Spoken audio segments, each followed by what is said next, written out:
प्रजापति देहरे महाप्रभु श्री जगन्नाथ चका नयनर अविकल चित्र।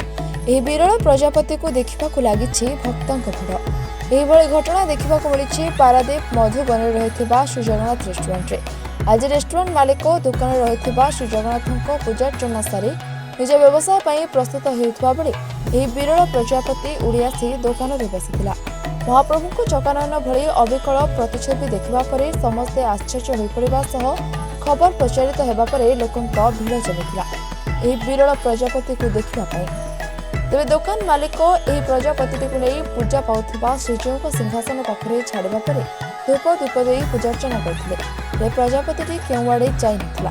श्री जगन्नाथ पाखे बसी रहा घटना को देखि दुकान मालिक आश्चर्य होगा सह महाप्रभु चमत्कार बोली प्रकाश कर। मो ना हिमांशु पलाई आम दुकान में गोटे प्रजापति पाइल। प्रजापति मुंड उपर जगन्नाथ जमी जगन्नाथ मुह पूरा चित्र पूरा गोल जगन्नाथ दी आखि अच्छे जमी से जिनसा आम पाइलु पाइला आम ठाकुर रखी पूजा करूँ।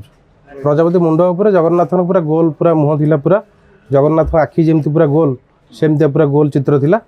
आम तो देखला समय देखलु पूरा जगन्नाथ आकुरेट जगन्नाथ मुह पूरी देखा देखाला आम नहीं आम जगन्नाथ पाखे रखी रखला आम तो पूजा कर हाँ आज्ञा बसी रही आज्ञा जगन्नाथ ना दुकान जगन्नाथ मिष्टान भंडार दुकान ना आ प्रभु आमर ये पूजा पाँच आम बड़ सिंहासन उपर बसिकी आ प्रभु को आशीर्वाद कि कौन भगवान लीला आम तो जानू आम जगन्नाथ प्रेमी लोक आम से आम भावुँ आम जगन्नाथ आम उपर किसी प्रीत अच्छा खुशी अच्छी प्रभु आमको देखा देती जगन्नाथ रखीचु। पारादीप प्रशांत कुमार स्वाई रिपोर्ट टुडे।